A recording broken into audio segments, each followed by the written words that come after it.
Los Angeles, where I live, shrouded in smog and stuck in traffic, it's easy to forget there's any real wilderness left.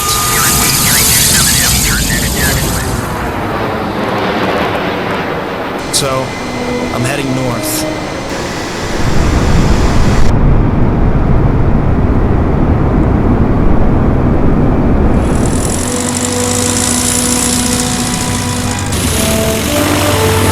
This will be the last time the Cubs' Tundra tires roll on pavement.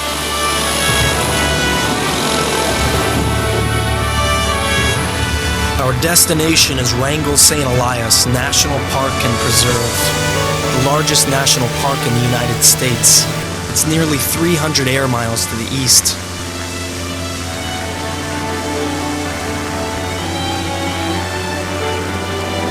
Four major mountain ranges converge here, with 9 of the highest peaks in the U.S., including Mount St. Elias, which tops 18,000 feet. And there are more glaciers here than anywhere else in North America. Ponds and bogs, swamps and tundra wear autumn colors. Each wetland an oasis for wildlife. 6 times the size of Yellowstone, Wrangell St. Elias has more than 13 million acres of wilderness. Incredibly, it has barely 100 miles of road.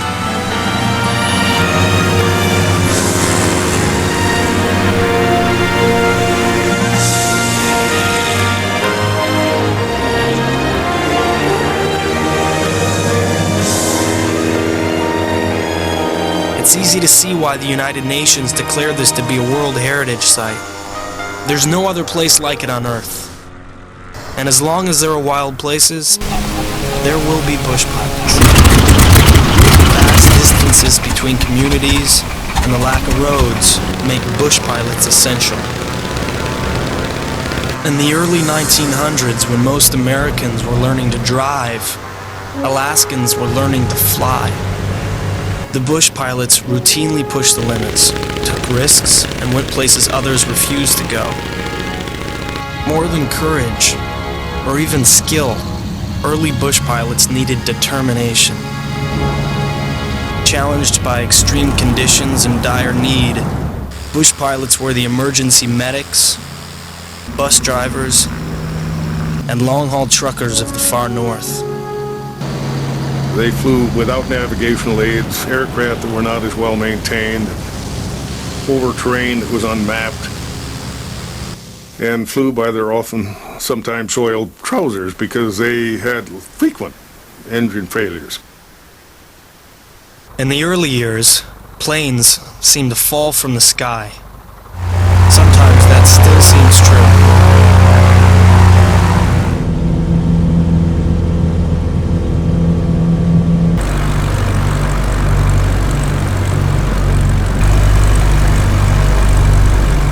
This is Paul's home, a remote lodge in the heart of the park. Paul lands on his dirt runway like most people pull into their driveways.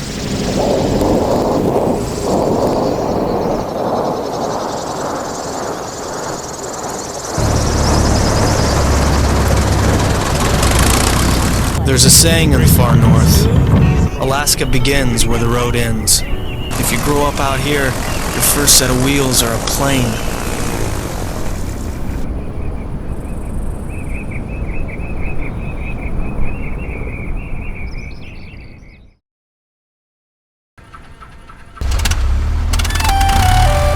Up 350 miles from town, 20 miles from the nearest neighbor.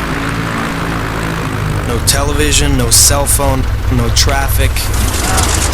If we want dinner, we're gonna have to catch it.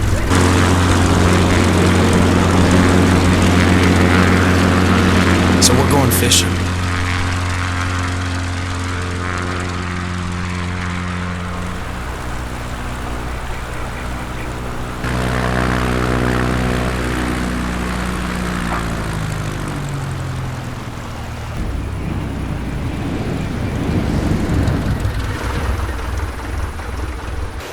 Alaska salmon are famous for their fighting size, some weighing 40, even 50 pounds. Clean rivers and healthy wetlands equal gorgeous fish. Here's the proof.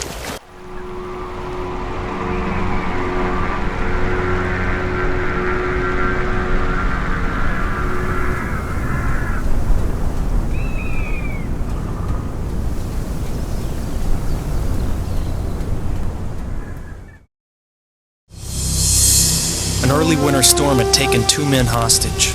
3 days overdue, Bruce and Steve are out of food and running out of time.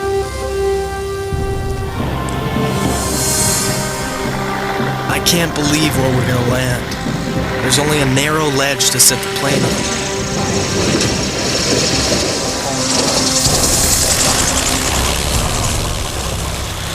Bruce and Steve are gone. Taking advantage of a brief break in the weather, they've headed down the mountain where they know it'll be easier for Paul to take off with a plane full of people. Taking off from here is like jumping off of a cliff. Believe me, there's absolutely no margin for error. Knowing that, it's a hell of a relief to find Bruce and Steve hiking along a creek, still far from home, but safe.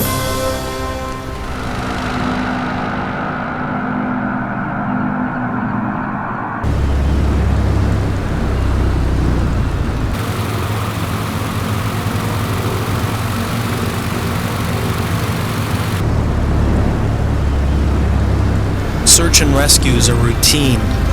It's the happy endings like this one that are rare. Just another day at the office for Paul Claus.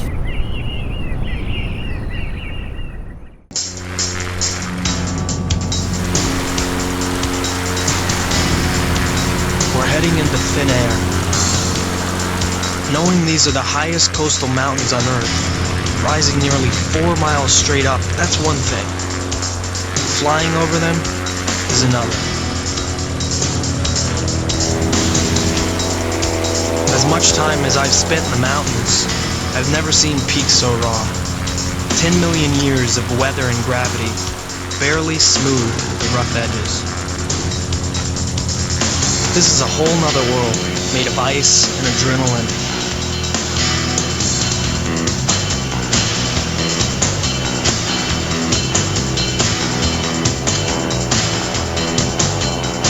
Paul may be the only pilot who lands on glaciers with wheels. It wasn't too long ago people didn't think you could do it. I spent a lot of time on the ice and walking around hiking, and I remember walking along and thinking, man, I could land here. You know, I don't need to walk clear in here, I could land here. I've landed with super covers high as 17,000 feet. So you think no one's ever been here before? Well, I've never been here, and I'm the only one that flies around in this area, but like this anyway. Sure, if we climb on something that's never been climbed in here. Yeah, like landing on the moon. The remnant of an ice age, this glacier may be 10,000 years old. This is the kind of place you can hear yourself think.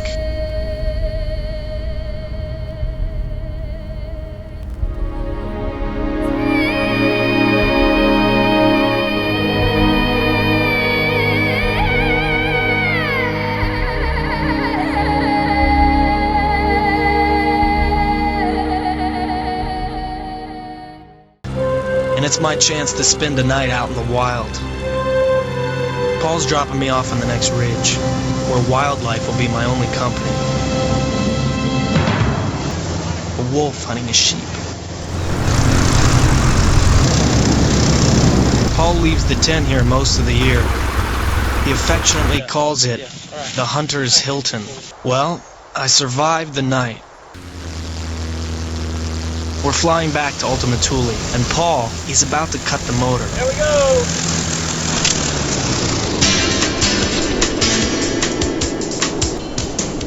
Once he's cut the motor, there's no restarting this plane in midair.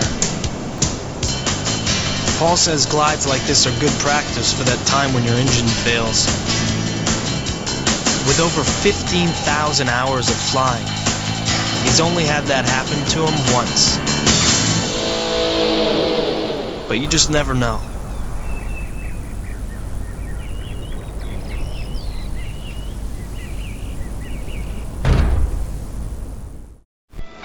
I'd felt the power of the natural world and its people.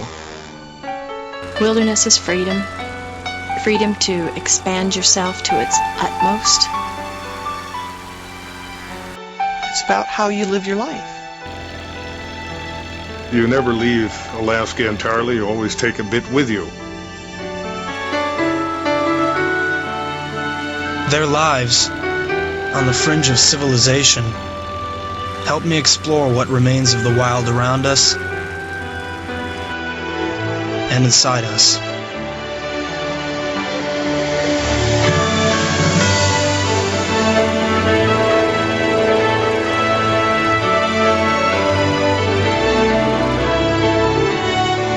As I took my final flight in the high blue wild, I asked Paul what makes a bush pilot. I land airplanes in crazy places. I almost never land on improved runways.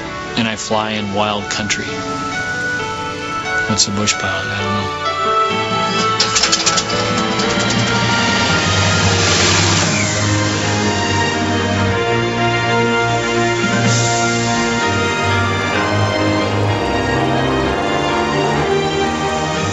I'd come to Alaska expecting an adventure.